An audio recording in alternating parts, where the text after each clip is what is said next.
Qu'est-ce que vous attendez en fait d'un organisme de service à la personne? Qu'il soit compétent. Et puis qualité surtout des personnes à qui on a affaire, quoi. Une confiance, des règles. Le sérieux et la disponibilité.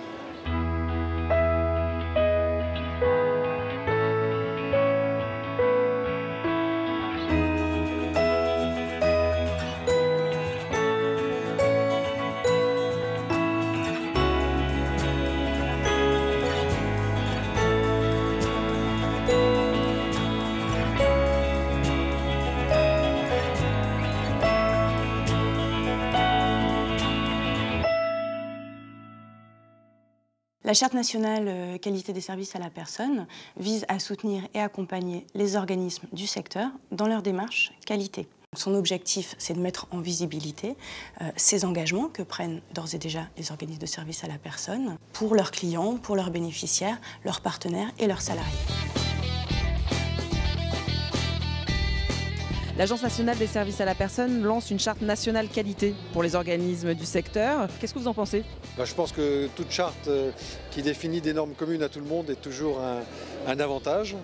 Bon, ensuite, il faut rentrer dedans, puis voilà. Qu'un client il a besoin de savoir dans un ensemble ou un magma, quelquefois on pourrait dire, de services, lesquels ont une réputation, ont passé un certain nombre de critères et suivent un certain nombre de procédures. Sinon, on est dans le flou. Il y a de plus en plus de familles, de personnes âgées qui ont besoin de ce type de service.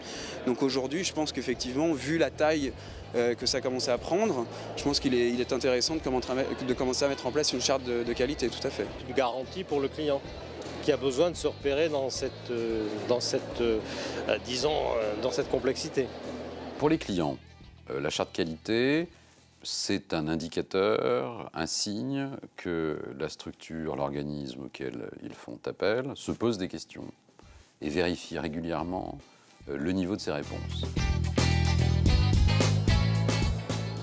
Ça montre qu'un secteur qui est vraiment tourné vers la professionnalisation, qui se structure et qui met en place des solutions qui sont à la fois aussi innovantes. Donc c'est forcément intéressant. La Charte nationale qualité, c'est 6 grands principes qui correspondent aux attentes des clients et des bénéficiaires. Ça va être répondre de manière rapide et adaptée à chaque demande, fournir des informations complètes et fiables tout au long de la prestation, adapter l'intervention à l'évolution des besoins et des attentes des clients, mettre à leur service des intervenants compétents et professionnels, respecter l'intimité et la vie privée des clients, et puis faire évoluer ces pratiques pour améliorer la satisfaction des clients.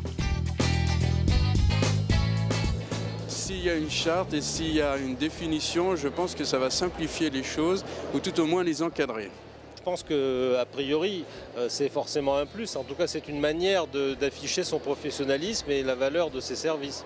C'est s'assurer qu'ils ont affaire à des organismes qui s'engagent à s'améliorer en continu, à les écouter, à prendre en compte leurs attentes et leurs besoins pour mieux les satisfaire. Une charte, c'est positif. Dans tous les cas, c'est positif. Si la charte était lancée, je m'adresserai de préférence aux organismes qui disent « je suis adhérente » ou « je suis adhérent à cette charte ».